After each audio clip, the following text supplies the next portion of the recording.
to Bob's Garden. I'm Bob. Today we like to catch up on what's going on in the vegetable garden, so I'm going to turn it right over to my vegetable expert. Hello, Son of Bob here. We got quite a bit to do in the vegetable garden today as we move over to our summer vegetables. So here we have our lettuce. This is good to pick and enjoy. You definitely should enjoy this before too longer because otherwise it's just going to go to waste.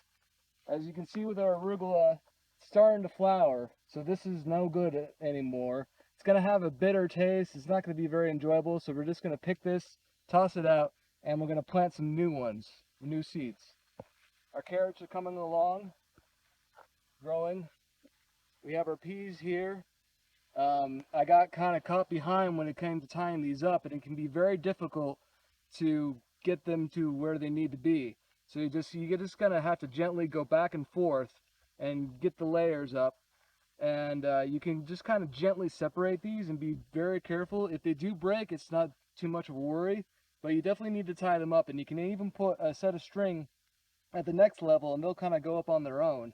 But just kind of keep up with it because again, these grow fast.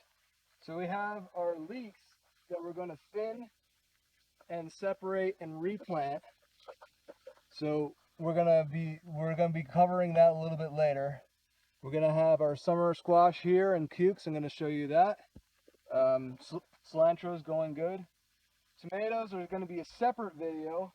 We'll demonstrate how to do all that we need to do with that. I just want to show you something really quick with our onions here. So we have these onions that have this little flower developing, and we don't want that. We do not want the flower. That will signal to the plant that it's done. So we're just going to go all the way to the bottom and just cut this off. So as soon as you see flowers with the onions, you just want to take care of that. So we're going to thin and separate these leeks.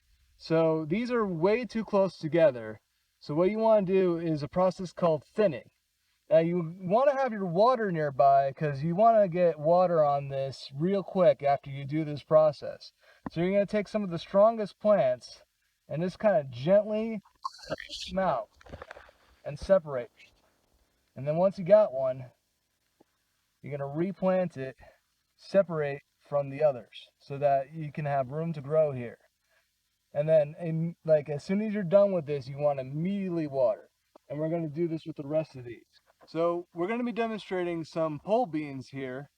A lot of the summer vegetables, especially with cucumbers and even summer squash, will require what is known as a hill. So I'm going to demonstrate that real quick. You're going to take your claw, just kind of mound up some dirt, and you're going to make what can be described as a hill.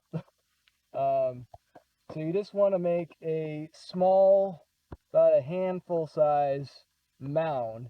You don't want to pat it too down. It's going to be a little bit rough. So we're just going to elevate this a little bit.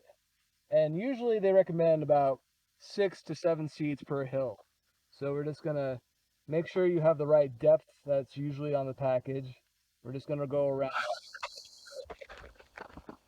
And we're going to take our seeds, put them right in there. So with hills, again, cukes, squash, anytime the package recommends using a hill versus a row, this is what you kind of wanted to do. And you just go around and then cover them up when you're done. That's all there is to it. Thank you for watching Bob's Garden. That's it for today. We'll see you next time. Please share, subscribe, and comment on my videos. And remember, be curious, not judgmental.